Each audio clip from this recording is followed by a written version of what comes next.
স্বামীর মৃত্যুতে 12 ঘন্টার জন্য প্যারোলে মুক্তি পাচ্ছেন সাবেক মন্ত্রী ডাক্তার দীপু মনি। বৃহস্পতিবার ভোর 6টা থেকে সন্ধ্যা 6টা পর্যন্ত থাকবে প্যারোলের মেয়াদ।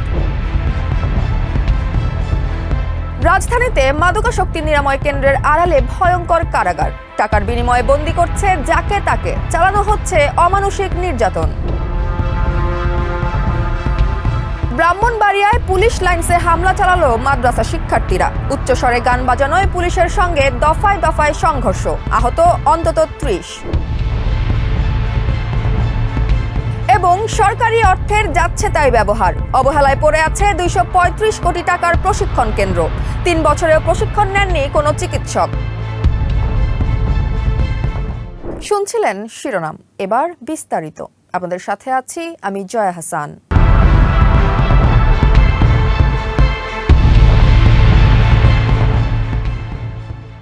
স্বামীর মৃত্যুতে 12 ঘন্টার জন্য প্যারোলে মুক্তি পাচ্ছেন সাবেক শিক্ষামন্ত্রী ডাক্তার দীপু মনি। বৃহস্পতিবার ভোর 6টা থেকে সন্ধ্যা 6টা পর্যন্ত থাকবে তার প্যারোলের মেয়াদ। 12 ঘন্টার জন্য কারাগার থেকে মুক্তি পাচ্ছেন সাবেক সমাজ কল্যাণ মন্ত্রী ও কার্যক্রম নিষিদ্ধ আওয়ামী লীগের যুগ্ম সাধারণ সম্পাদক ডাক্তার দীপু মনি। বৃহস্পতিবার সকাল 6টা থেকে সন্ধ্যা 6টা পর্যন্ত তার প্যারোল বা বিশেষ কারামুক্তি মঞ্জুর করেছেন মুন্সিগঞ্জের জেলা প্রশাসক। এর আগে দুপুর 12:30টার দিকে কারাগারে গিয়ে দীপু মনির সঙ্গে সাক্ষাৎ করেন তার মেয়ে। সেখানে মামের আলোচনার পর পরিবারের পক্ষ থেকে প্যারোলে মুক্তির আবেদন করেন দীপু মনির আইনজীবী। তিনি জানান, স্বামীর মৃত্যুর বিষয়টি বিবেচনায় নিয়ে মানবিক কারণে প্যারোলে মুক্তির আবেদন করা হয়েছিল।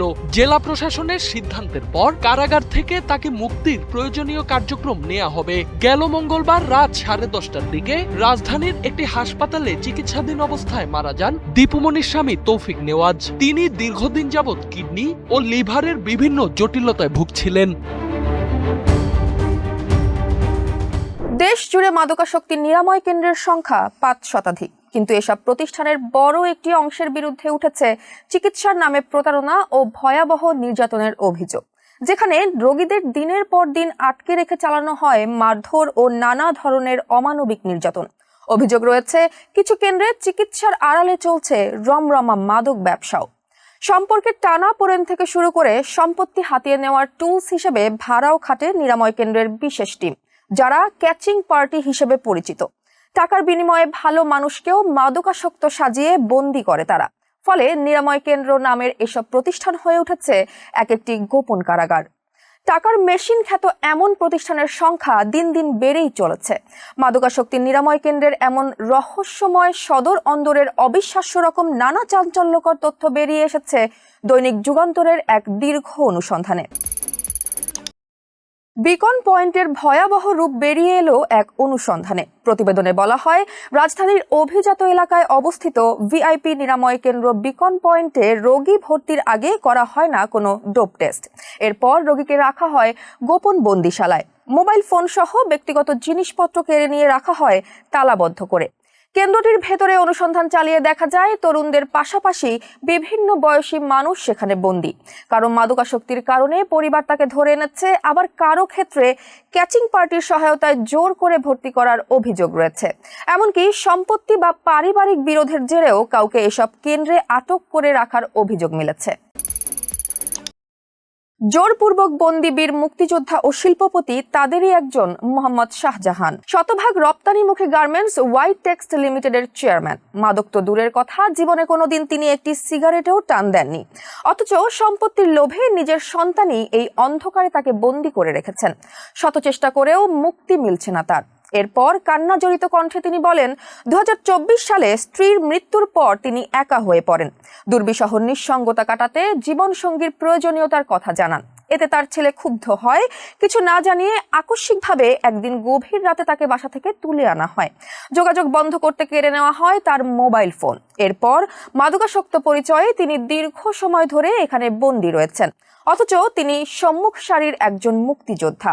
গুলশানে বাড়ি, গাজীপুরে বিশাল খামার, মিল ফ্যাক্টরি সহ তার শত কোটি টাকার সম্পদ রয়েছে, যার সবই এখন তার নিয়ন্ত্রণের বাইরে। শাহজাহান আরো বলেন, চাইলেই যে কাউকে ধরে এনে এখানে বন্দী করে রাখা সহজ, মামলাও করতে হয় না। থানা পুলিশের ঝামেলাও নেই, টাকা পেলে নিরাময় কেন্দ্রের লোকজনই ধরে আনে। এরপর শত চেষ্টা করলেও মুক্তি মেলে না। তার মতো আরো কেউ হয়তো এখানে বন্দী রয়েছেন, কিন্তু এসবের খোঁজ নেওয়ার কেউ নেই। মাঝে মধ্যে প্রশাসনের লোকজন এলেও তারা অফিসে বসে চা পান করেই দায়িত্ব শেষ করেন। ভেতরের প্রকৃত অবস্থার খোঁজ নেন না কেউই। বিকন পয়েন্টের ক্যাচিং পার্টি সংশ্লিষ্টরা জানান, নিরাময় কেন্দ্রের ক্যাচিং পার্টির মাধ্যমে কাউকে ধরে আনতে বিশেষ কয়েকটি প্যাকেজ চালু রয়েছে। যেমন ঢাকার মধ্যে যে কোনো জায়গা থেকে ধরে আনার ফি 25,000 টাকা, ঢাকার বাইরের খরচ আরও বেশি। সেক্ষেত্রে প্রতি কিলোমিটার হিসেবে টাকা দিতে হয়।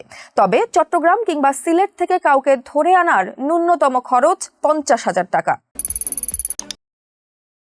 সাপের বিষ দিয়ে নেশা করা তরুণ বিকন পয়েন্টে মাত্র 21 বছর বয়সী এক তরুণকে বন্দী করে রেখেছে তার পরিবার। নিজের মাদকাসক্তির বিষয়ে রীতিমতো রক্তহিম করা বর্ণনা দেন তিনি। বলেন, তার বাবা নারায়ণগঞ্জের একজন ধর্নাঢ্য ব্যবসায়ী। শুধু হাত খরচের জন্যই প্রতি মাসে তার বরাদ্দ ছিল লাখ টাকার বেশি।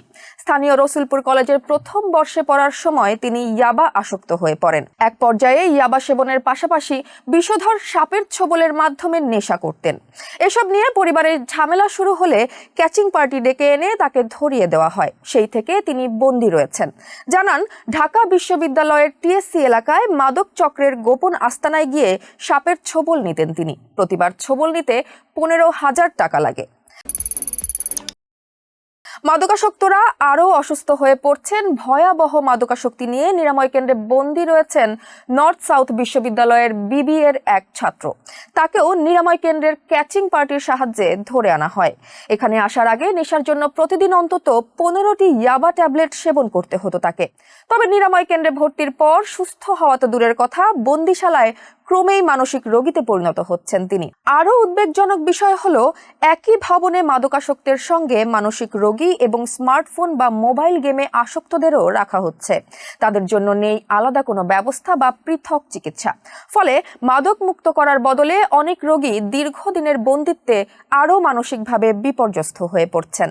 সব মিলিয়ে নিরাময় কেন্দ্রের আড়ালে তৈরি হয়েছে এমন এক ব্যবস্থা, যেখানে রোগীকে সুস্থ করার চেয়ে তাকে আটকে রাখা, পরিবার থেকে অর্থ আদায় এবং বিভিন্ন সেবার নামে ব্যবসা চালানোর অভিযোগই বেশি গুরুতর হয়ে উঠছে। দায়িত্বরত এক কর্মচারীর ভাষায়, ডেরাক কিংবা মানসিক সবাইরে একখানেই থাকতে হইব, এটাই নিয়ম, এর কোনো বিকল্প নাই।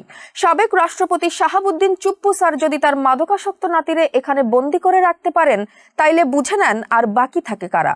তিনি আরো জানান, সে সময় পুলিশ, ডিবি সহ প্রশাসনের লোক দিন রাত অস্ত্রসহ ভেতরে ও বাইরে পাহারা দিয়েছে। তিনি তখন রাষ্ট্রপতি ছিলেন।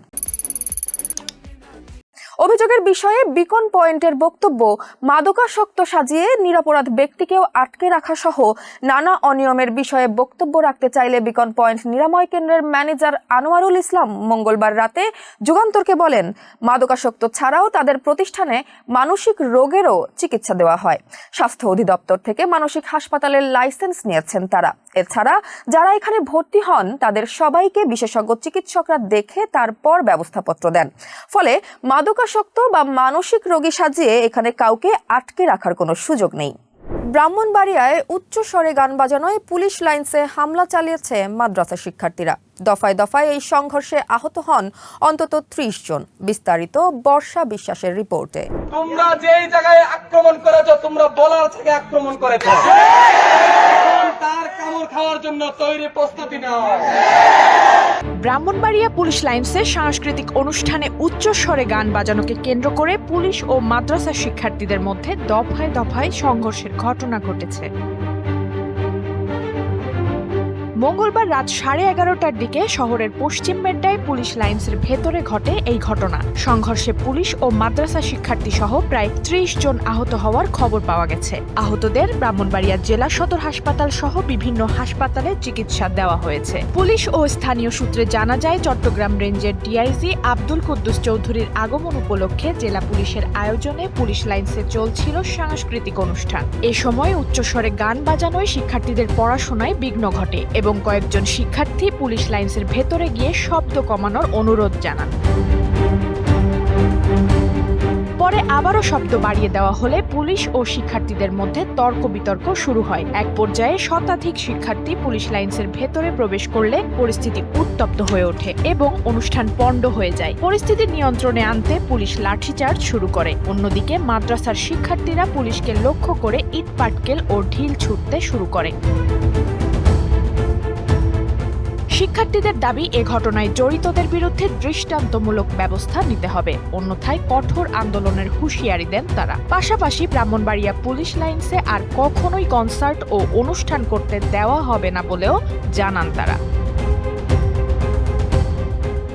235 কোটি টাকা ব্যয়ে তৈরি বিশাল এক দালান। উদ্দেশ্য ছিল চিকিৎসক ও স্বাস্থ্যকর্মীদের দক্ষ করে তোলা, স্বাস্থ্যসেবার মান বাড়ানো। অথচ উদ্বোধনের প্রায় 3 বছর পেরিয়ে গেলেও সেখানে প্রশিক্ষণ নিতে পারেননি একজন চিকিৎসকও। সাভারে গড়ে ওঠা Bangladesh institute of health management BIHM যেন সরকারি কোটি কোটি টাকা জলে ফেলার এক নীরব স্থাপনা।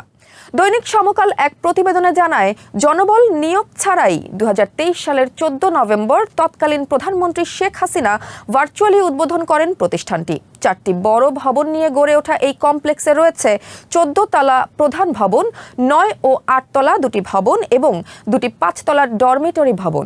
কিন্তু উদ্বোধনের 2.5 বছর পরও চালু হয়নি মূল কার্যক্রম। নেই পূর্ণাঙ্গ জনবল, প্রশাসনিক কাঠামো কিংবা প্রয়োজনীয় ব্যবস্থা। বিশাল স্থাপনা দেখভালের দায়িত্বে আছেন মাত্র 3 জন কেয়ারটেকার। ফলে অরক্ষিত অবস্থায় পড়ে থাকা ভবনটির নিরাপত্তা নিয়েও তৈরি হয়েছে উদ্বেগ। স্থানীয়দের ভাষ্য, সন্ধ্যার পর সেখানে বখাটে ও মাদক সেবীদের আনাগোনা বাড়ে। 24-এর 5 আগস্টের পর দেশের আইন শৃঙ্খলা প্রতিষ্ঠায় সেখানে সেনাবাহিনী অস্থায়ী ক্যাম্প স্থাপন করলেও গত 5 জুন তারা চলে যাওয়ার পর নিরাপত্তা ব্যবস্থা আরও দুর্বল হয়ে পড়ে। অন্যদিকে দেশের স্বাস্থ্য খাতে চিকিৎসক ও কর্মীদের প্রশিক্ষণের ঘাটতি প্রকট। PPRCর সাম্প্রতিক গবেষণায় দেখা গেছে, গত 2 বছরে 16.8% চিকিৎসক কোনো প্রশিক্ষণই পাননি। যারা প্রশিক্ষণ পেয়েছেন তাদেরও বড় একটি অংশ কর্মক্ষেত্রে অর্জিত জ্ঞান প্রয়োগ করতে পারছেন না। প্রয়োজনীয় সরঞ্জাম ও লজিস্টিক সহায়তার অভাব, সময় সংকট এবং ব্যবস্থাপনার অসহযোগিতা এর বড় কারণ। BIHM এর পরিচালক শফিকুল ইসলাম জানিয়েছেন, প্রতিষ্ঠানটি এখনো পুরোপুরিভাবে ব্যবহারের উপযোগী হয়নি। জনবল কাঠামো চূড়ান্ত করার প্রক্রিয়া চলছে। বর্তমানে 85টি পদ সৃষ্টির প্রস্তাব যাচাই শেষে জনপ্রশাসন মন্ত্রণালয়ে পাঠানোর সিদ্ধান্ত হয়েছে। স্বাস্থ্য বিশেষজ্ঞরা বলছেন, শত শত কোটি টাকার অবকাঠামো ফেলে না রেখে দ্রুত প্রশাসনিক কাঠামো, পর্যাপ্ত জনবল ও নিরাপত্তা নিশ্চিত করে প্রতিষ্ঠানটি চালু করা জরুরি।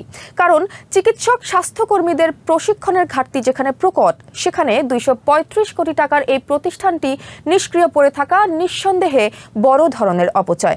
এ বিষয়ে স্বাস্থ্য প্রতিমন্ত্রী ডক্টর MM মুহিত বলেন, দ্রুত চালু হচ্ছে হেলথ ম্যানেজমেন্ট ইনস্টিটিউট। চিকিৎসক ও স্বাস্থ্যকর্মীর প্রশিক্ষণে গতি বাড়াতে গত 11 জুলাই প্রতিষ্ঠানটির চালুর বিষয়ে বৈঠক হয়েছে।